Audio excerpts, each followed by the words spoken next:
Ever digital wondered marketers how how Market the Brew search always engine is up to works, date with take them inside modeling of a search Google? engine. So this was the whole idea of Market Brew.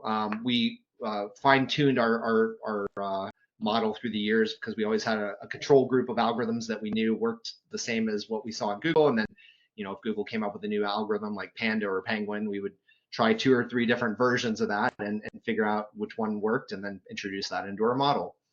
And so this worked pretty good up until about 2012. And in 2012, Google shifted its focus from a rules-based search engine to a machine learning-based search engine.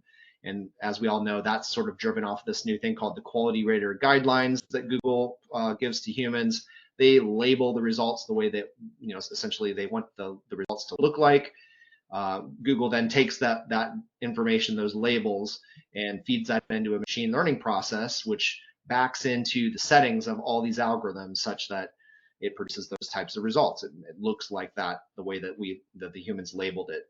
So this entire process all of a sudden became very dynamic, because now this model of Google that we had built, which worked, one size fits all of a sudden didn't work anymore. It was different for every search intent. Every single search result is a different recipe of algorithms.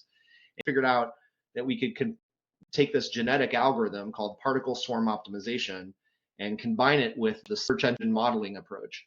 And like a generic Google container, this model that has all the different components and algorithms, it can run through all of these combinations such that our search results behave the same as the target search engine that we're pointing it at. So figure out what is the recipe of algorithms. Essentially, think of this as like a mixing board, and you've got all these different sliders, and each channel is a different algorithm. So when we call these search engine models ranking blueprints.